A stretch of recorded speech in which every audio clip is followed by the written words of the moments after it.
Good afternoon आप सभी को। राधे राधे, नमस्ते। स्वागत है आप सभी का। यूथ का प्रैक्टिस सेट हम लोग देख रहे थे। आदिकाल समाप्त हुआ, भक्ति काल पे 451 450 तक हम देखे थे। हाँ, जय माता दी, नमस्ते आप सभी को। 450 तक देखे थे। 8वीं क्लास है हमारी ये। 9वीं क्लास है, 8 क्लासें हो चुकी हैं। तो चलिए क्लास शुरू करते हैं हम देर ना करते हुए। क्लास को एक बार आप लोग शेयर कर दे सभी के यहाँ, ताकि सब लोग जुड़ जाएं। चलिए, पहला प्रश्न है कि मानस की रचना में कुल कितना समय लगा। जवाब आ रहा है 2 वर्ष 7 महीने, एकदम सही जवाब है। दूसरा प्रश्न है सीता त्रिजटा संवाद मानस के किस कांड में वर्णित है। सीता त्रिजटा संवाद मानस के किस कांड में वर्णित है। जवाब आया सुंदर कांड में, सही जवाब है। 53 में बताएंगे तुलसीदास की गीतावली की भाषा। तुलसीदास की गीतावली की भाषा 20 के पहले। अच्छा, गीतावली की भाषा बताइए। जवाब है ब्रज, सही जवाब है। 54 में एक कथन है बहुत शानदार सा, आपको बताना है ये किसका कथन है। कि शुक्ल जी की दुर्बलता इस बात में थी कि वे भारत के हर कवि को तुलसी की कसौटी पे और हर पात्र को राम के आदर्श पे कसकर ही स्वीकार करते थे। तो जवाब है गणपति चंद्रगुप्त का, सही जवाब है। 55 में बताइए मानस में कितने कांड हैं। 55 का जवाब दीजिए। मानस में कितने कांड हैं। जवाब है 7 कांड, सही जवाब है। 56 में बताना है कि कौन सा तुलसीदास की रचना इनमें से नहीं है। 56 में बताना है तुलसीदास की रचना कौन नहीं है। तो रामचंद्रिका नहीं है, सी आपने सही बताया। केशव की है। बाकी बरवे रामायण, रामाज्ञा, प्रश्नावली, रामचरितमानस सब तुलसी की। 57 में बताएंगे कौन राम भक्ति शाखा के कवि नहीं हैं। 57 का जवाब दीजिए। तो तुलसी अग्र हृदय राम हइये हैं, सूरदास आपके कृष्ण भक्ति धारा के हैं। 58 में बताइए 58 नंबर के क्वेश्चन में कृष्ण गीतावली के रचयिता कौन है। कृष्ण गीतावली के रचयिता बताइए कौन है। जवाब आया तुलसी, सही जवाब है तुलसीदास। देखिए बी, अब 58 का कोई गलती कर दिया सरोज जी ने। 59 में बताइए केशव को कठिन काव्य का प्रेत किसने कहा। केशव को कठिन काव्य का प्रेत किसने कहा। जवाब है शुक्ल जी, सही जवाब है। शुक्ल जी ने कहा था।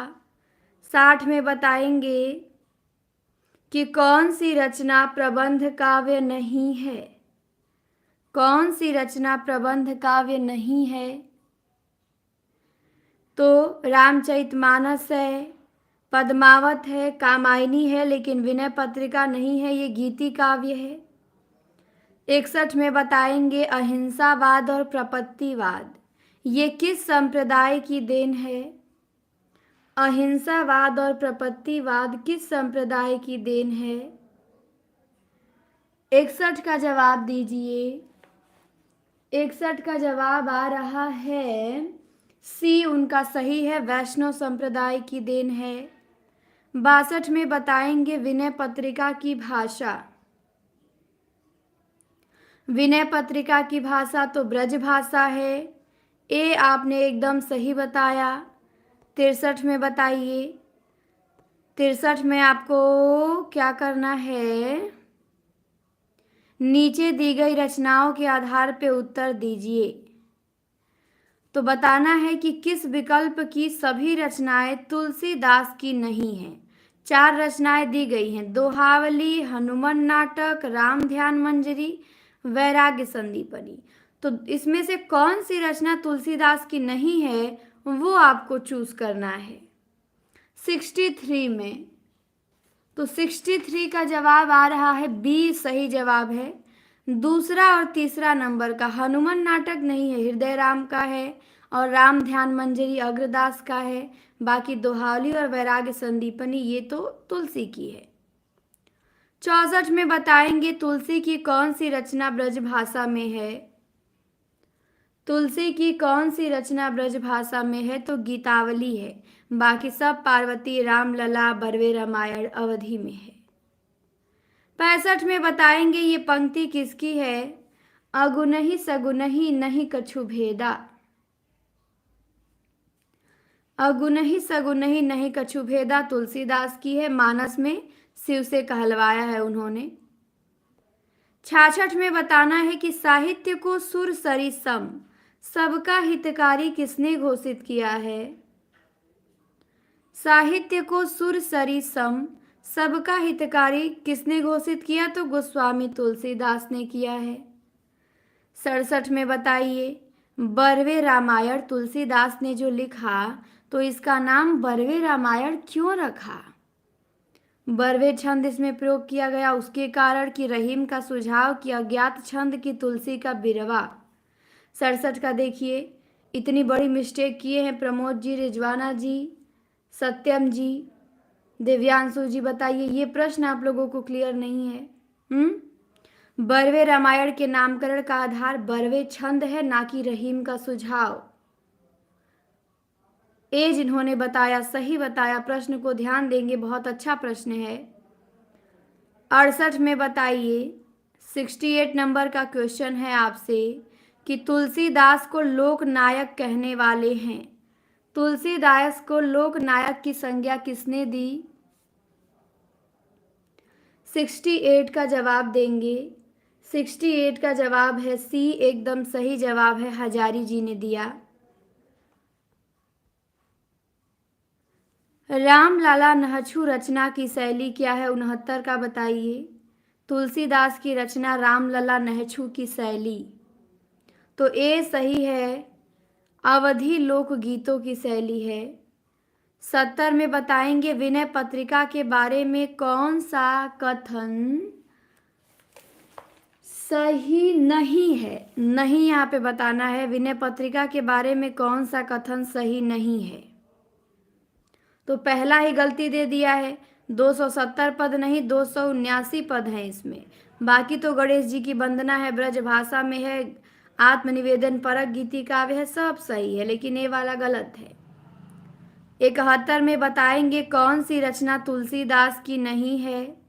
71 का जवाब दीजिए, कौन सी रचना तुलसीदास की नहीं है। जवाब है ध्यान मंजरी, सही जवाब है, अग्रदास की है। 72 में बताएंगे कि तुलसीदास ने कलयुग का वर्णन कवितावली के किस कांड में किया है। तुलसीदास ने कलयुग का वर्णन कवितावली के उत्तरकांड में किया है। 73 में आपको बताना है कि तुलसीदास का रामचरितमानस लिखा गया है गीत पद्धति में, सवैया छंद में, छप्पय और कवित्व में, या दोहा चौपाई छंद में। तो 73 का डी जवाब एकदम सही है, तुलसी का मानस दोहा चौपाई छंद में लिखा गया है। 74 में बताएंगे एक पंक्ति है, इस पंक्ति का संबंध किस कवि से है। लाज न लागत आपको दौरे आयु साथ, धिक धिक ऐसो प्रेम को। तो ये पंक्ति तुलसीदास से संबंधित है, रत्नावली कहती हैं।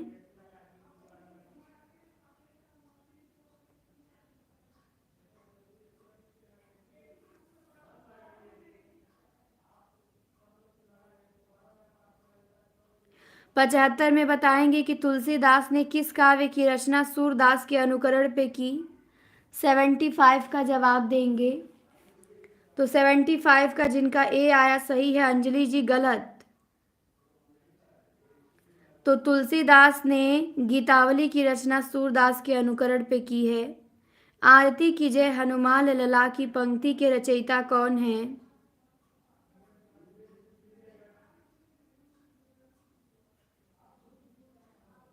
तो ये रामानंद की है, सही जवाब है। 77 में आपको बताना है सुंदर कांड में प्रमुख पात्र कौन है। सुंदर कांड में प्रमुख पात्र हनुमान है। 78 में बताइए रामचरितमानस की भाषा क्या है। तुलसीदास ने जो मानस लिखा उसकी भाषा बताइए। जवाब है अवधी, सही जवाब है। 79 में आ जाइए और बताइए कि निम्न तथ्यों को काल क्रमानुसार लिखिए। तो 4 तथ्य दिए गए हैं, चारों को उनके प्रकाशन वर्ष के अनुसार लगाना है। सबसे पहले हिंदी साहित्य का इतिहास है, मतलब कि इसमें विकल्प में दिया गया है, आप अपने अनुसार इनका क्रम लगाइए। तो इतिहास शुक्ल जी का 1929 में है, मानस आपका 1574 में है, तार सप्तक 1943 में है, कामायनी 1935 में है। तो सबसे पहले 2 नंबर का आ जाएगा मानस, फिर उसके बाद आएगा शुक्ल जी का इतिहास 1 नंबर का, फिर आएगा तो सी ऑप्शन यहाँ होगा, फिर कामायनी आएगा, फिर तार सप्तक आएगा। तो सी ऑप्शन करेक्ट है 2143। चलिए 80 में बताना है आपको स्थापना और तर्क दिया गया है। स्थापना है कि तुलसी के मत में निर्गुण रूप सुलभ है अति, सगुण जान नहीं कोय, असुगम यगम नाना चरित सुनि मुनि मन भ्रम होय। फिर तर्क दिया है क्योंकि सगुण आकार की उपासना और अनुभव के दायरे में लाना सहज है, जबकि निर्गुण निराकार की उपासना और अनुभूति नितांत कठिन है। तो तर्क उपासना में क्या है, ए सही है, तर्क सही है, स्थापना सही है, लेकिन तर्क गलत दिया है, तर्क सही नहीं दिया है। 81 में आइए, 81 में आपको बताना है कि कौन रामानंद के शिष्य नहीं है। कौन रामानंद के शिष्य नहीं है, अनंतानंद, सुखानंद, नरहरयानंद या रैदास। लाइक और शेयर कीजिए क्लास को, आप लोग लाइक शेयर और सब्सक्राइब जरूर करें। तो रामानंद के शिष्य नहीं है तो बिल्कुल ये प्रश्न ही यफ है, इसमें से सब रामानंद के शिष्य हैं। हाँ, अनंतानंद, सुखानंद, सुरसुरानंद, नरहरयानंद सभी हैं। 82 का बताइए विनय पत्रिका के पदों में तुलसीदास की भक्ति किस भाव की है। विनय पत्रिका के पदों में तुलसीदास की भक्ति किस भाव की है। तो तुलसीदास ने दास से भक्ति किया है, डी एकदम सही जवाब है। 83 में बताएंगे ये दोहा है किस कवि का है। सुरतीय नरतीय नागतीय सब चाहत ऐसी होए, गोद लिए तुलसी फिरे, हुलसी फिरे तुलसी सो सुत होए। तो ये दोहा किसका है। 83 का जवाब आ रहा है बी बी बी। तो बिल्कुल ये दोहा तो देखिए ऊपर वाला तुलसीदास का है, नीचे वाला रहीम का है, दोनों का है, लेकिन जब दोनों लाइन एक साथ दे दिया तो आप रहीम का लगाएंगे, ठीक। हाँ, दोनों एक साथ दे दिया तो रहीम लगाएंगे, वैसे तो दोनों मिल के लिखे हैं। हाँ, चलिए 84 में बताएंगे कि जब मन लागे राम सो, तब अनत काहे को जाई, दादू पाड़ो लूड़ जो ऐसे रहे समाई। तो उपयुक्त पंक्तियों का आशय बताना है। आशय क्या है इस पंक्ति का। तो इस पंक्ति का आशय है कि जब राम में लीन है तो अन्यत्र नहीं भटकेगा। 85 में बताइए प्रमुख रूप से किस कवि के आधार पे आचार्य रामचंद्र शुक्ल ने अपने साहित्यिक प्रतिमान निर्धारित किए हैं। तो शुक्ल जी ने अपने साहित्यिक प्रतिमान तुलसीदास के आधार पर निर्धारित किया है। 86 में आपको बताना है कि उत्तरकांड के कलयुग प्रसंग में तुलसीदास ने लिखा है, क्या लिखा है। उत्तर कांड के कलयुग प्रसंग में तुलसीदास ने क्या लिखा है? तो तुलसीदास ने लिखा है कि आचारहीन और वेद विरोधी लोग ज्ञानी कहलाएंगे। और फिर लिखा है कि पत्नी के मर जाने और घर गृहस्थी और संपत्ति के न नष्ट हो जाने के बाद लूटे पीटे लोग ही संन्यास ग्रहण करेंगे। तो सब संन्यास नहीं ग्रहण करेंगे, मजबूरी में आके लोग ग्रहण करेंगे। तो ए ऑप्शन हमारा सही है। 87 में बताएंगे कि राम कथा के प्रसंग में तुलसीदास ने यह बात किससे कहलवाई है? हरि अनंत हरि कथा अनंता, कहहि सुनहि बहुविधि सब संता। 87 का जवाब दीजिए। 87 का जवाब आ रहा है कि शिव से कहलवाई है। सही जवाब है शिव जी से कहलवाई है। 88 में बताएंगे कि कौन सी रचना अग्रदास की नहीं है? इनमें से कौन सी रचना अग्रदास की नहीं है? तो रूप मंजरी नहीं है, रूप मंजरी नंददास की है। 89 में बताइए कि पार्वती मंगल किसने लिखा है?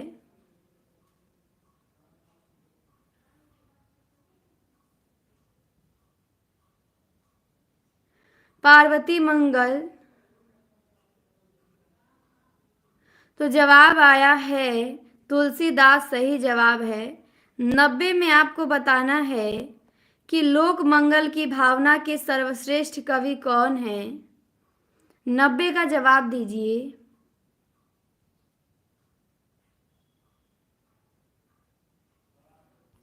90 का जवाब आ रहा है तुलसीदास। सही जवाब है। 20 मिनट क्या, मैं तो घंटों घंटों दे रही हूँ आप लोगों के लिए, क्योंकि परीक्षा नज़दीक है। चलिए 91 का बताइए। केशव कही न जाए का कहिए, पंक्ति के रचयिता कौन है? केशव कही न जाए का कहिए, तो ये पंक्ति तुलसीदास की है विनय पत्रिका से। अब देखिए सत्यम जी ने गलती किया है। सत्यम जी, कंचन जी, ये केशव की है, तुलसीदास की है और विनय पत्रिका से है। इसमें अद्भुत रस है। 92 में बताइए विनय पत्रिका किस भक्ति काव्य परंपरा की रचना है? विनय पत्रिका किस भक्ति काव्य परंपरा की रचना है? 92 का जवाब दीजिए।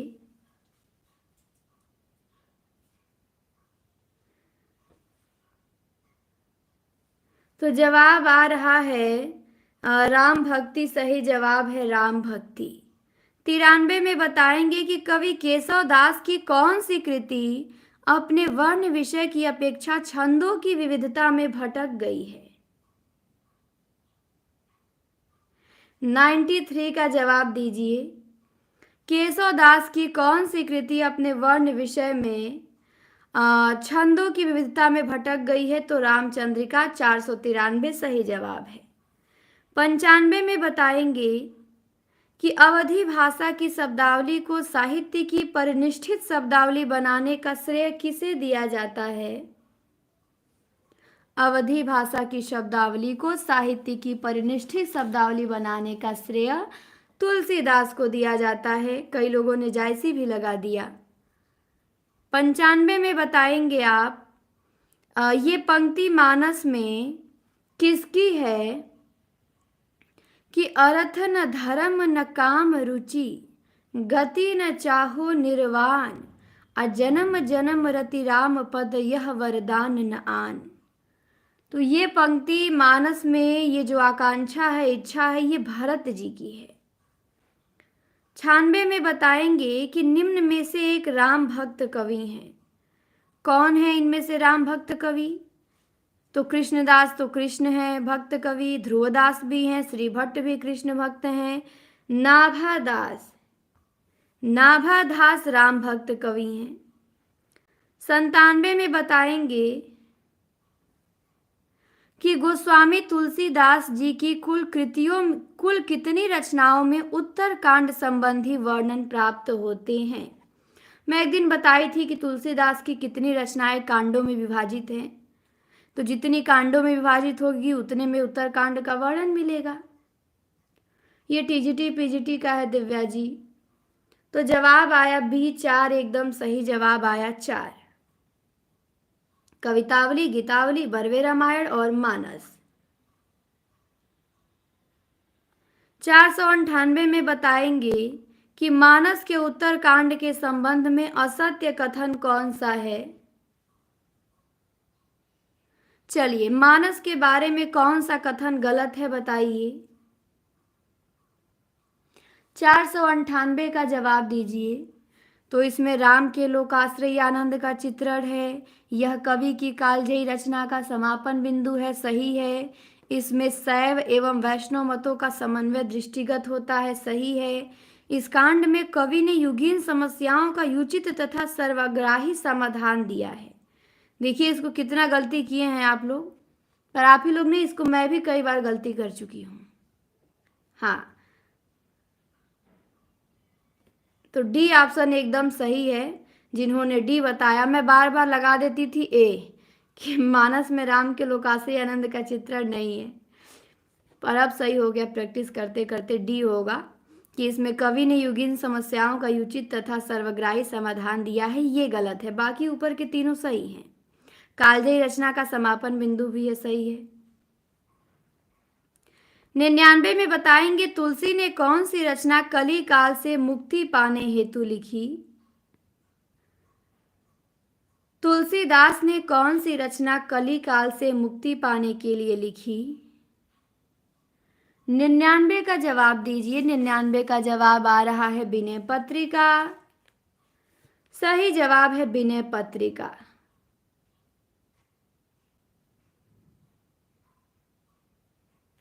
बी एकदम सही जवाब है। 500 का बताएंगे कि संसार अपार के पार को सुगम रूप नौका लियो, कली कुटिल जीव विस्तार हित वाल्मीकि तुलसी भयो। पंक्ति किसकी है। जवाब है सी नाभादास, सही जवाब है। 501 में बताएंगे कि मानस में विभत्स रस का प्रयोग किन कांडों में मिलता है। मानस में विभत्स रस का प्रयोग किन कांडों में मिलता है। तो पहले तो अरण्य कांड में मिलेगा और लंका कांड में, बाकी सुंदर में थोड़ी मिलेगा। 2 में बताइए, सीता को प्रधानता दे के लिखा गया काव्य सीतायन। सीतायन के रचनाकार कौन है। तो सीतायन के रचनाकार हैं रामप्रिया शरण। 503 में बताएंगे कि भक्तमाल के रचयिता नाभादास के गुरु का नाम क्या था। भक्तमाल के रचयिता नाभादास के गुरु तो अग्रदास थे। 4 में बताएंगे, चौथा प्रश्न है कि निम्न में से उस विकल्प को छांटिए जो राम भक्ति काव्य की विशेषता नहीं है।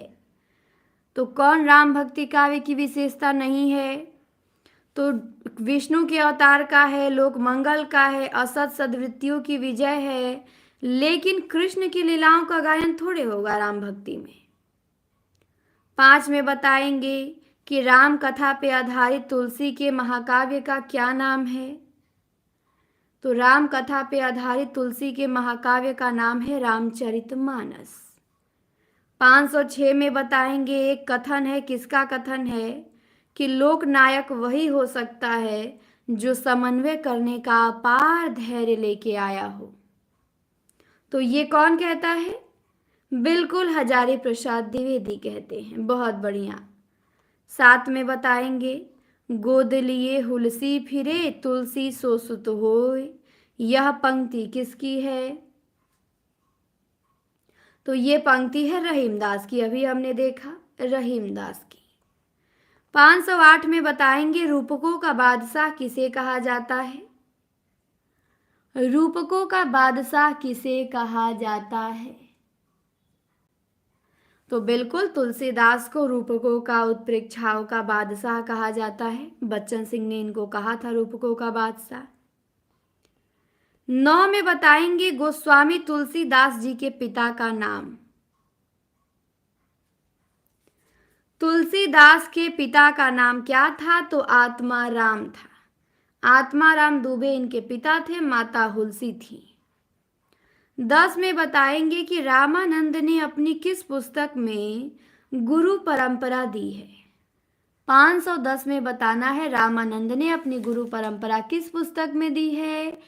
तो जवाब जिनका आया डी, रामार्चन पद्धति एकदम सही जवाब है। 511 में बताएंगे अष्टयाम। अष्टयाम नामक पुस्तक में किसकी दिनचर्या का वर्णन है। नाभादास ने अष्टयाम लिखा, देव ने भी लिखा, तो सबके अष्टयाम में अलग अलग है, लेकिन ये नाभादास का ही अष्टयाम है, इसमें राम की दिनचर्या वर्णित है। 12 में बताएंगे नाभादास कृत भक्तमाल की भाषा क्या है। भक्तमाल जो नाभादास ने लिखा है इसकी भाषा बताइए। तो इसकी भाषा ब्रज भाषा है। 13 में बताना है राम रक्षा स्रोत।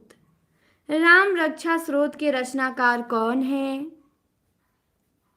तो राम रक्षा स्रोत रामानंद ने लिखा है। 14 में आएंगे। 14 में आपको बताना है कीरति भनति भूति भली सोई, सुर सरिसम सब कहाँ हित होई। तुलसीदास की इस पंक्ति में कौन सा काव्य प्रयोजन स्पष्ट है। यश की प्राप्ति, स्वांता सुखाए, लोक मंगल या धनार्जन। बिल्कुल लाइक, सब्सक्राइब और शेयर आप लोग करेंगे तो इसमें लोक मंगल की भावना व्यक्त हुई है। 15 में बताएंगे ये पंक्ति किस कवि की है। मैं पुनि निज गुरु सन सुनी, कथा सो सूकर खेत। ये पंक्ति किसकी है। 15 का जवाब दीजिए। जवाब है तुलसीदास, एकदम सही जवाब है। मानस से तुलसीदास की पंक्ति है।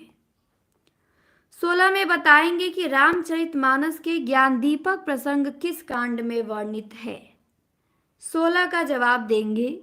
ज्ञान दीपक प्रसंग किस कांड में है। जवाब आया उत्तरकांड, सही जवाब है। अभी हमने सीता त्रिजटा संवाद देखा था। तुलसीदास ने शारीरिक पीड़ा से मुक्ति के लिए कौन सा ग्रंथ लिखा। तो जवाब है हनुमान बाहुक, सही जवाब है हनुमान बाहुक। 18 में बताएंगे कि रामचरितमानस से किस संवाद का संबंध नहीं है। रामचरितमानस में वक्ता श्रोता के 4 युग्म है, लेकिन किसमें संवाद नहीं हुआ है। तो मानस में राम और सीता का संवाद आपको कहीं देखने को नहीं मिलेगा। शिव पार्वती हैं, याज्ञवल्क्य के भारद्वाज है, काकभुसुंडी गरुड़ है, लेकिन राम सीता का नहीं है। 19 में बताएंगे ये पंक्ति मानस के किस पात्र की है। मैं नार्य पावन, प्रभु जग पावन, रावण रिपुजन सुखदाई। तो ये पंक्ति मानस के किस पात्र की है। तो जवाब है अहल्या, एकदम सही जवाब है अहल्या। 20 में बताएंगे कि रामचरितमानस नामक महाकाव्य की रचना शैली है। मानस की रचना शैली बताएंगे क्या है। तो अभी हमने देखा रिपीटेड क्वेश्चन है, दोहा चौपाई शैली है। 21 में बताएंगे कि अवधि एवं ब्रज दोनों में रचना करने वाले कवि कौन हैं। सूर, तुलसी, घनानंद या सभी। तो बिल्कुल हमारे तुलसीदास है। सूरदास केवल ब्रज में लिखे हैं, घनानंद भी ब्रजी में लिखे हैं। तुलसीदास ब्रज अवधि दोनों में लिखे हैं। 22 में बताएंगे तुलसीदास की किस रचना का संबंध ज्योतिष से है। तुलसीदास की किस रचना का संबंध ज्योतिष से है। तो इनका ज्योतिष संबंधी ग्रंथ है डी वाला, रामाज्ञा प्रश्नावली। 23 में बताएंगे कि तुलसीदास की किस रचना में संतों महंतों के लक्षण वर्णित हैं। 23 का जवाब देंगे तुलसीदास की किस रचना में संतों महंतों के लक्षण हैं। बिल्कुल वैराग्य संदीपनी में। 24 में आपको बताना है कि तुलसीदास के गुरु थे। तुलसीदास के गुरु कौन थे। जवाब दीजिए 24 का। 24 का जवाब सी, सबसे पहले उमेश जी, एमएस जी, बिल्कुल सही जवाब है नरहरयानंद थे। 25 में बताएंगे बरवे रामायण किसकी रचना है। बरवे रामायण अभी हमने देखा था, इसका नामकरण क्यों पड़ा। तो बरवे छंद के कारण, जो कि आप लोगों ने गलती किया। तो बरवे रामायण तुलसीदास जी की है। इनमें से कौन सी रचना तुलसीदास की है? 26 में बताइए। तुलसीदास की शेष सनातन शिक्षा गुरु हैं। 26 में बताना है तुलसी की रचना कौन सी है, तो कृष्ण गीतावली है। सी हमारा एकदम राइट आंसर है। राम ध्यान मंजरी अग्र का, रामार्चन पद्धति रामानंद का। 27 में बताएंगे, एक पंक्ति है, किसकी है? कबीर कानी राखी नहीं, वर्णाश्रम सट दर्शनी। हाँ, राम सतसई भी है, देखिए दिया भी है शिव सिंह सेंगर के अनुसार, बट अब विकल्प में हमारे पास कृष्ण गीतावली है तो उसे नहीं लगाएंगे ना, क्योंकि सर्वमान्य नहीं है वो। तो नाभादास की है, सही जवाब है, ये पंक्ति नाभादास की है। 28 में बताएंगे कि तुलसीदास की रचनाओं का सही क्रम क्या है। कल भी इनकी रचना का एक क्रम आया था, आज भी आ गया। तो 28 में क्रम बताएंगे इनकी रचनाओं का। तो सबसे पहले मानस आ जाएगा, फिर दोहावली, फिर गीतावली, फिर विनय पत्रिका। ठीक, विनय पत्रिका फिर सबसे अंतिम में है ये। 29 में बताएंगे, डेट यहाँ पे दिया हुआ है। 29 में बताएंगे कि तुलसीदास की अंतिम रचना कौन सी है। 29 का जवाब देंगे, तुलसीदास की अंतिम रचना तो हनुमान बाहुक है। हनुमान बाहुक विकल्प में न रहे तो कवितावली लगाएंगे। दिव्यांशु जी, मिस्टेक फिर किया आपने, लेकिन जब हनुमान बाहुक है तो कवितावली हम नहीं लगाएंगे। 30 में बताएंगे कि इनमें से कौन सी रचना अवधी भाषा की नहीं है। कौन सी रचना अवधी भाषा की नहीं है? तो मानस है, पद्मावत है, अवधी में चंदायन है, लेकिन विनय पत्रिका ब्रज में है। 31 में बताएंगे कि तुलसी कृत कृष्ण काव्य कौन सा है। तुलसी कृत कृष्ण काव्य कौन सा है? तो तुलसी ने कृष्ण काव्य लिखा है कृष्ण गीतावली के नाम से। 32 में बताएंगे कि कौन सा ग्रंथ तुलसीदास द्वारा रचित नहीं है। 32 का जवाब दे। तो गीतावली, दोहावली, विनय पत्रिका है, रस मंजरी नंददास की है। 33 में बताएंगे कि राम और सीता के विवाह के अवसर पे किस कवि ने मिथिला की स्त्रियों से गारी गीत गवाया था। तो गारी किसने गवाया था? केशव दास ने गारी गवाया था। 34 में बताएंगे कि कौन सी रचना तुलसीदास की नहीं है। रामचरितमानस, कवितावली, गीतावली। तो बड़ा आसान सा प्रश्न है भाई, साकेत नहीं है, साकेत हमारे गुप्त जी की है। 35 में बताएंगे अग्रदास का संबंध किस भक्ति शाखा से है। अग्रदास का संबंध किस भक्ति शाखा से है? तो राम भक्ति शाखा में रसिकोपासना का समावेश किया है इन्होंने। 36 में बताएंगे कि भक्ति काल के किस कवि को जातीय कहा जाता है। आज वन लाइनर की क्लास में ये प्रश्न आया था, आप लोगों ने देखा होगा वन लाइनर की क्लास। नए चैनल पे वन लाइनर की क्लास में कराई हूँ 100 प्रश्न, उसमें ये आया था। तो भक्ति काल के जातीय कवि तुलसीदास हैं। 37 में बताएंगे गीतावली है। गीतावली क्या है? मुक्तक है, अतुकांत है, प्रबंध है, या इनमें से कोई नहीं? क्लास हटी नहीं है उमेश जी, देखिए क्लास दिख रही है। तो गीतावली मुक्तक काव्य है, सही जवाब है। 38 में बताएंगे कि तुलसीदास जी ने भी भ्रमर गीत परंपरा के अंतर्गत भ्रमर गीत की रचना की है, जो किसमें संकलित है। 38 का जवाब दीजिए। 38 का बी आया उमेश जी का, एमएस जी का आया सी। तो बड़ा आसान सा प्रश्न है, लेकिन जिन्होंने सी बताया उनका मिस्टेक है। तुलसीदास का भ्रमर गीत गीतावली में नहीं, कृष्ण गीतावली में है। बी एकदम राइट आंसर है। 39 में बताएंगे गिरा अरथ जल बीच सम कहियत भिन्न न भिन्न। ये पंक्ति किसकी है? 39 का जवाब दे। गिरा अरथ जल बीच सम, तो ये पंक्ति है तुलसीदास की, राइट आंसर है। 40 का बताइए कि तुलसी की भक्ति किस प्रकार की है? 40 का जवाब दीजिए। साख्य है, माधुर्य है, दास्य है या वात्सल्य है? तो तुलसी की भक्ति सी, जिन्होंने बताया सही बताया, दास्य है। एक पंक्ति है, बताएंगे मानस के किस कांड से है? सचिव वैद गुरु तीन जो प्रिय बोलहि भयास। तो सचिव वैद का काम किस कांड में पड़ा था? सुंदर कांड में पड़ा था। तो सी ऑप्शन एकदम सही है, सुंदर कांड। 42 में बताएंगे कि तुलसीदास ने मानस के किस कांड में कलयुग का वर्णन किया है?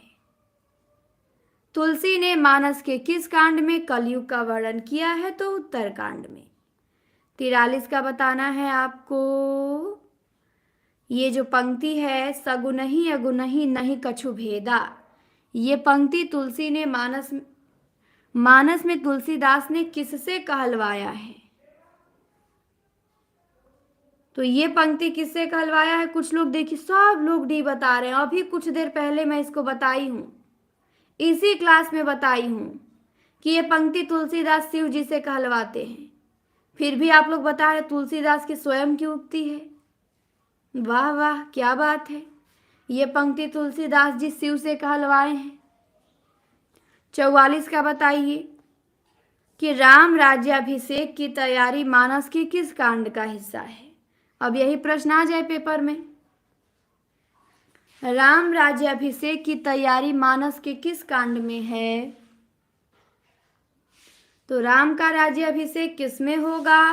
अयोध्या कांड में होगा।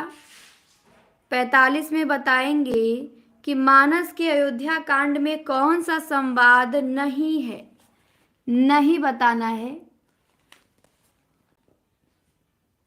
अयोध्या कांड में कौन सा संवाद नहीं है? 45 का जवाब दीजिए। 45 का जवाब बी सही है। श्री सीता और राम का नहीं है, बी ऑप्शन एकदम करेक्ट है। 46 का आप बताएंगे हमें कि अयोध्या कांड के प्रथम श्लोक में किसकी स्तुति की गई है? मानस का जो अयोध्या कांड है उसके प्रथम श्लोक में किसकी स्तुति की गई है? राम की, सीता की, शंकर की, हनुमान की? तो अभी अयोध्या कांड से प्रश्न था, फिर अयोध्या कांड में किसकी स्तुति है? हाँ बिल्कुल पूजा जी, पूरे रामचरितमानस में कहीं राम सीता का संवाद ही नहीं है, तो शंकर जी की गई है। 47 में बताएंगे चित्रकूट निवास मानस के किस कांड का हिस्सा है? चित्रकूट निवास नहीं, बात तो किए होंगे तुलसीदास जी, अब दिखाए नहीं है उसको। उनका मानस लिखने का लक्ष्य कुछ और था, उनकी वार्तालाप को वो हटा दिए, साइड कर दिए, तो उनको महत्व नहीं दिए हैं वो, इसीलिए वो नहीं है। तो चित्रकूट निवास किसका हिस्सा है? अयोध्या कांड का सही जवाब है। 48 में बताएंगे कि तुलसीदास की कौन सी रचना ब्रज भाषा में है? तुलसीदास की कौन सी रचना ब्रज भाषा में है? उसमें मन ही मन बात कर लेते थे वो लोग। माना आप रामायण देखते नहीं हैं? सीता जी कहीं बैठी रहेंगी, मन में कहेंगी हे नाथ, उनके यहाँ राम जी के यहाँ सब बात अपने आप पहुंच जाता है तो बिना बोले ही बात हो जाता है। तो ब्रज भाषा में कवितावली है। 49 में बताएंगे अबलो नसानी अबना नसई हो, ये पंक्ति किस रचना से है? अबलो नसानी अबना नसई हो।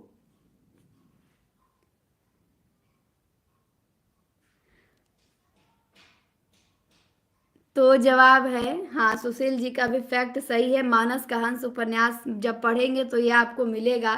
अब जो भी हो हम मानस का हंस पढ़ेंगे तो आपको ये लगेगा कि हाँ, उन्हीं के कारण ही उन्होंने कहीं भी करवाया नहीं है। चलिए, तो विनय पत्रिका से है।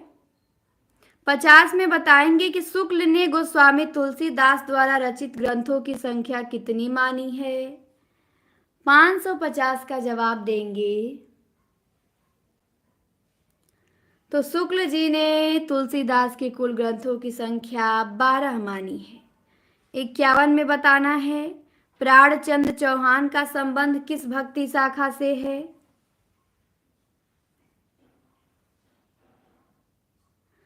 51 का जवाब दीजिए। 51 का जवाब है राम भक्ति। सही जवाब है। हाँ बिल्कुल, तुलसी के राम मर्यादा पुरुषोत्तम है, इसीलिए उन्होंने हर चीज को ध्यान में रखते हुए दिखाया है।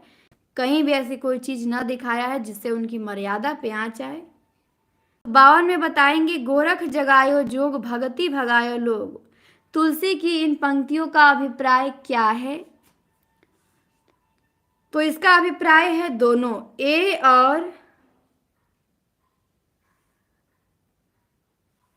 सी दोनों होगा कि नाथ पंथ का हठयोग मार्ग हृदय पक्ष शून्य है और योगियों की रस से भरी भानियों से जनता की भक्ति भावना दब गई थी। ठीक, अब आते हैं तो यहाँ पे हमारा डी सही हो जाएगा, ए और सी। उसका पूरा विकल्प एक जगह नहीं था। 53 में बताएंगे एक पंक्ति है तुलसी की, झूठो है झूठो सदा जग संत कहंत अंतुलहा। इस पंक्ति में जो तीसरी पंक्ति है, जान पनी को गुमान बड़ो तुलसी के विचार गवार महा। तो इस पंक्ति में तुलसीदास क्या कहना चाहते हैं। जो तीसरी पंक्ति है इनकी, यही पूछा गया है। तो बताइए। तो जवाब आ रहा है कि इस पंक्ति में वो कहना चाहते हैं कि उन्हें अपने ज्ञानीपन का बहुत अभिमान है और ये कहते हैं कि वे स्वयं महागवार हैं। तो ए और बी दोनों हो जाएगा, दोनों कहना चाहते हैं। तो बी ऑप्शन हमारा करेक्ट है। तुलसीदास की प्रमुख रचना बताएंगे कौन सी है। तुलसी की प्रमुख रचना बताइए। तो तुलसी की प्रमुख रचना रामचरितमानस है। राम रासो माधवदास चारण की, रामायण वाल्मीकि की। 55 में बताएंगे ये पंक्तियां कहाँ से उद्धृत की गई हैं और इसके रचनाकार कौन हैं। कबहू को जोग वियोग न जाके देखा प्रगट बिरह दुख ताके। ये पंक्ति कहाँ से ली गई है। कबहू को जोग वियोग न जाके, तो ये पंक्ति ली गई है मानस से, तुलसीदास की है। 56 में आपको बताना है कि भक्तमाल के रचयिता कौन है।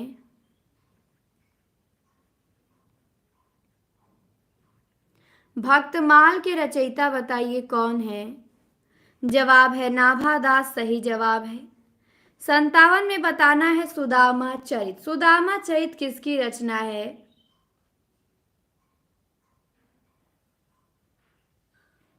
रामचरितमानस में 4000 के समथिंग चौपाइयां हैं, शायद 4600, एग्जैक्ट नहीं पता है, बट 4000 के आसपास चौपाइयां हैं, 4600 के आसपास।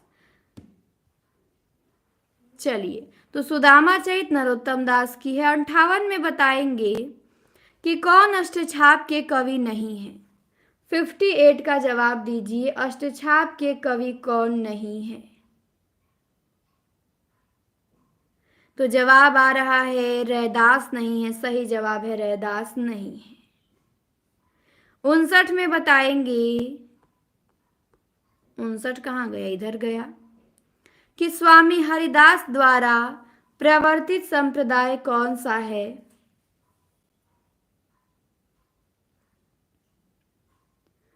राम शब्द कितनी बार आया है पता नहीं उमेश जी। अब मानस तो कहीं पढ़ा नहीं, इतने डीप से पढ़े भी तो ध्यान नहीं दिए।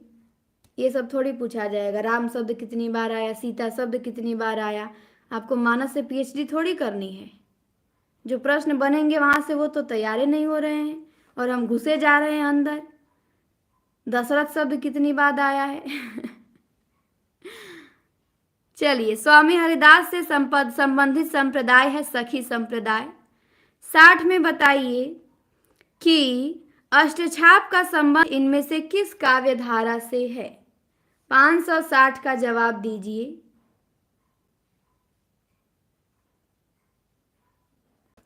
अष्टछाप का संबंध किस धारा से है? कृष्ण धारा से सही जवाब है। 61 में बताएंगे, इनमें से अकबर के दरबार के नवरत्नों में कौन शामिल नहीं है? कौन अकबर के दरबार में नवरत्नों में नहीं थे? तो रसखान, कुंभन, तुलसी, सूर विकल्प हैं आपके सामने। 61 का जवाब दीजिए। 61 का जवाब है सी। सॉरी, शामिल है पूछा है, हाँ है पूछा है, मैंने फिर नहीं लगा दिया इसमें। कौन अकबर के नवरत्नों में शामिल थे? तो रहीम थे। ठीक, रहीम थे। रसखान, कुंभन और तुलसी नहीं है, रहीम थे। काफी फेमस हैं वो तो। चलिए आ जाइए 62 और बता दीजिए। अष्टछाप के कवियों में किनमें पिता पुत्र का संबंध था? अष्टछाप के कवियों में किनमें पिता पुत्र का संबंध था? 562 का जवाब देंगे। तो कुंभन दास और चतुर्भुज दास। चतुर्भुज दास के पिता थे कुंभन दास। 63 में बताएंगे कि सूर सागर में वर्णित राधा कृष्ण की लीलाओं की अनुरूपता है। चलिए 63 का जवाब दीजिए। तो 63 का जवाब आया है जिनका ए भागवत के द्वादश स्कंध से, उनका जवाब सही है, भागवत के द्वादश स्कंध से। 64 में बताइए कि नंददास के व्यक्तित्व एवं कृतित्व के संबंध में कौन सा कथन सही नहीं है? जवाब दीजिए। नंददास के व्यक्तित्व एवं कृतित्व के संबंध में कौन सा कथन सही नहीं है? तो अष्टछाप के कवियों में यही सर्वाधिक प्रसिद्ध थे, गलत है। ये सर्वाधिक प्रसिद्ध नहीं थे, मतलब यही एक अकेले थोड़ी थे। हाँ, सबसे प्रसिद्ध थे सूरदास। 65 में आपको बताना है कि किस आचार्य के दार्शनिक सिद्धांत को भेदाभेदवाद नाम से भी जाना जाता है? तो भेदाभेदवाद किसका है? 65 का जवाब दीजिए। 65 का जवाब है निम्बार्काचार्य का सही जवाब है। द्वैताद्वैतवाद या भेदाभेदवाद निम्बार्काचार्य। 66 में बताएंगे वल्लभाचार्य के विषय में कौन सा कथन सही नहीं है? निम्बार्काचार्य के बारे में तो राठी को क्लास में सर पढ़ाए थे। 66 का जवाब दीजिए, वल्लभाचार्य के बारे में कौन सा कथन सही नहीं है? तो जवाब आ रहा है डी, कि मूलतः इनका संबंध रामानुजाचार्य के श्री संप्रदाय से स्थिर किया जाता है। ये गलत है, इनका संबंध विष्णु स्वामी के रुद्र संप्रदाय से था। तो डी वाला गलत है। 67 में बताएंगे कि कौन सा विवरण सही नहीं है?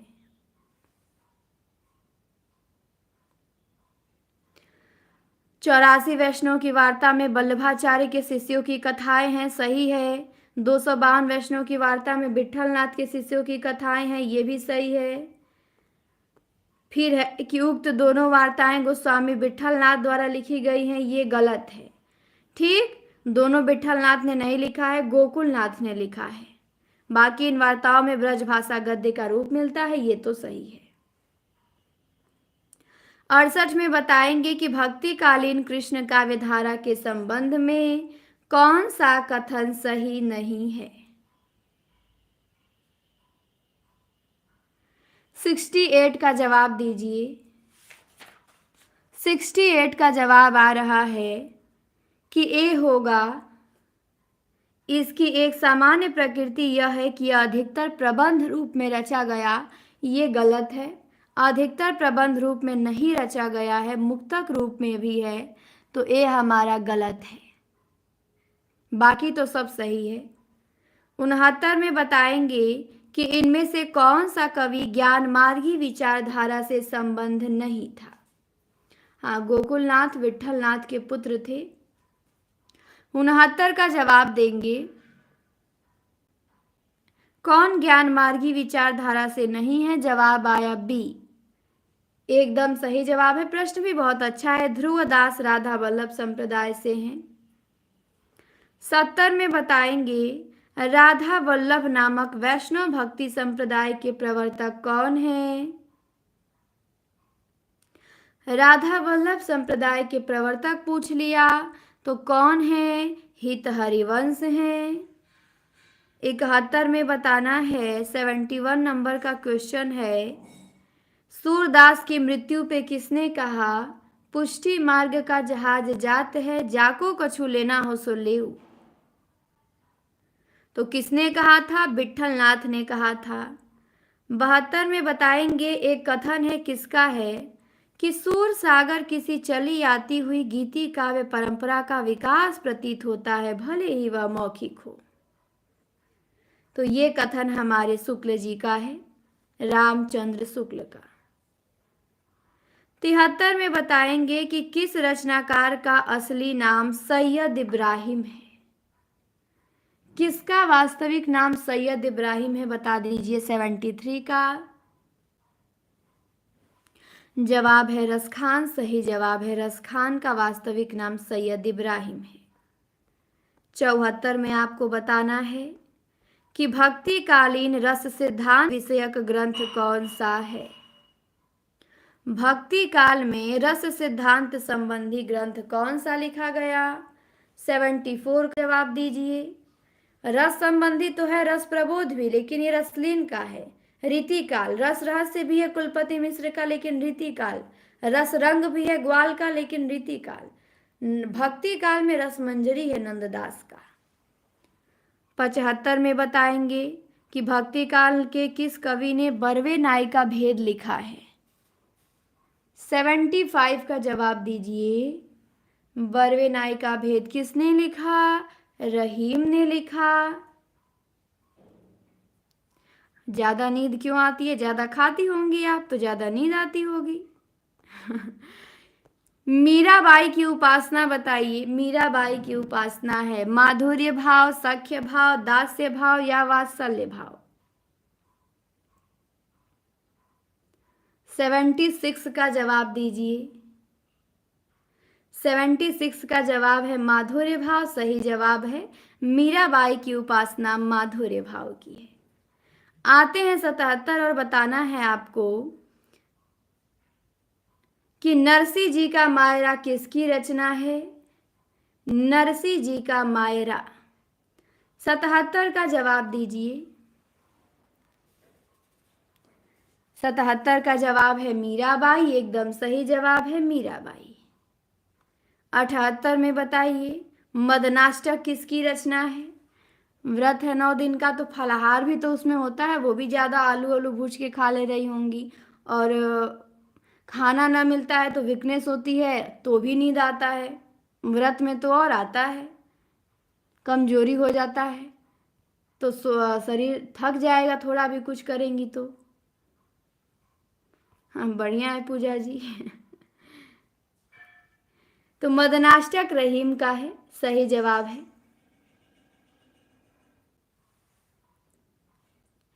चलिए आ जाइए 79 और बता दीजिए।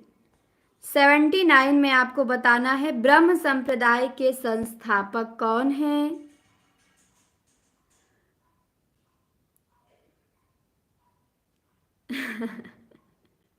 भोजन पे नहीं, मैंने देखा। अब पढ़ाई का कहेंगे तो कहेंगे नहीं मैम पढ़ते नहीं हैं, सबको पता चल जाएगा कि साधना जी बहुत पढ़ती हैं। तो अब क्या कहा जाए, नींद के यही कारण हो सकते हैं, या तो नींद पूरी नहीं हो रही होगी, ज़्यादा पढ़ रही होंगी, या तो भोजन अधिक कर रही होंगी, या थकान होगा। हाँ, तो इसी से हो जाता है। तो ब्रह्म संप्रदाय के प्रवर्तक कौन हैं? जवाब आया मध्वाचार्य। 80 में बताइए कि विठल नाथ द्वारा अष्टछाप की स्थापना कब हुई? चलिए, विठल नाथ ने अष्टछाप की स्थापना कब की? जवाब है 1565, सही जवाब है। 81 में बताएंगे कि सूरदास का प्रेम पक्ष लोक से न्यारा है, ये किसने कहा है?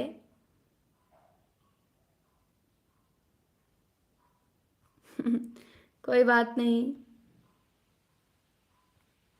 चलिए, तो सूरदास का प्रेम पक्ष लोक से न्यारा है, किसका जवाब है? 81 का जवाब आ रहा है, शुक्ल जी का सही जवाब है। 82 में बताएंगे कि ये पंक्ति किसकी है। 21 में आई थी, पौन मया करी घूंघट टारे, दया करी दामिनी दीप दिखावे।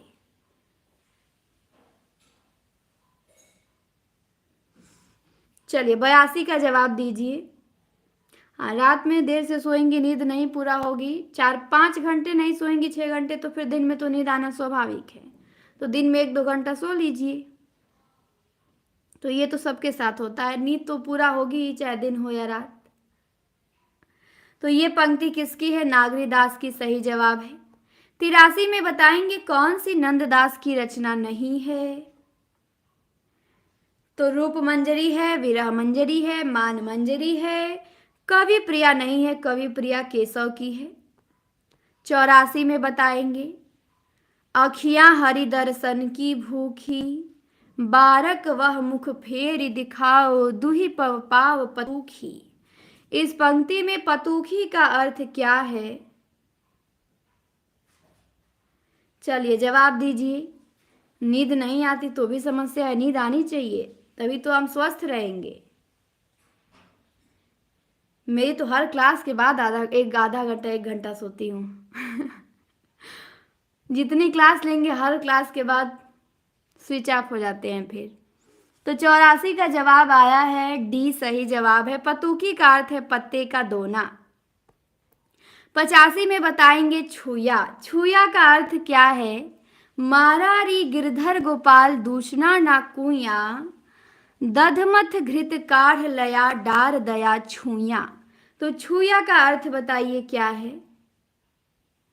हाँ, आज सुबह 2 क्लासें हुई थी, एक कहानी की क्लास लिए थे मेंबरशिप वाली, और एक नोट्स पढ़े थे 1 लाइनर का। तो 85 में छुया का अर्थ बताना है, तो छुया का अर्थ होगा मट्ठा, छाछ होगा। जिन्होंने भी बताया सही बताया। 86 में बताएंगे कि चतुर्भुज दास के बारे में कौन सा कथन सही है। चलिए, जवाब दीजिए 86 का, 86 नंबर के क्वेश्चन का।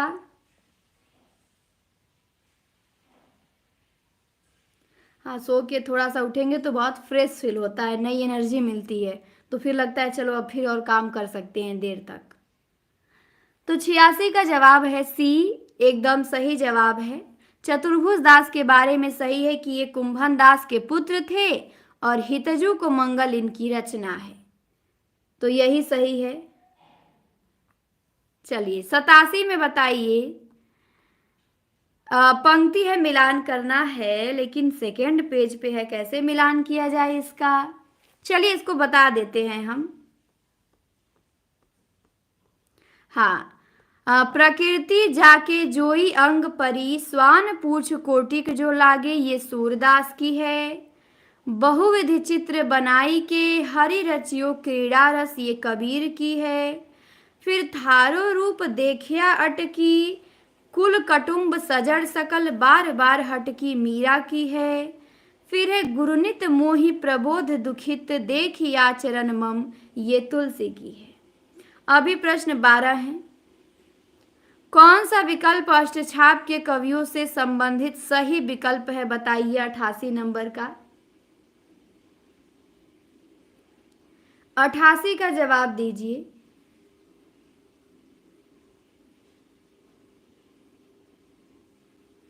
चलिए, 88 का जवाब देना है आप सभी को। 588 पे हम लोग हैं। तो अष्टछाप के बारे में ये है कि ये कृष्ण भक्त कवि थे। 89 में बताना है कि कौन सा कथन रहीम जी के बारे में असत्य है। चलिए, रहीम जी के बारे में कौन सा असत्य कथन है, जवाब दीजिए।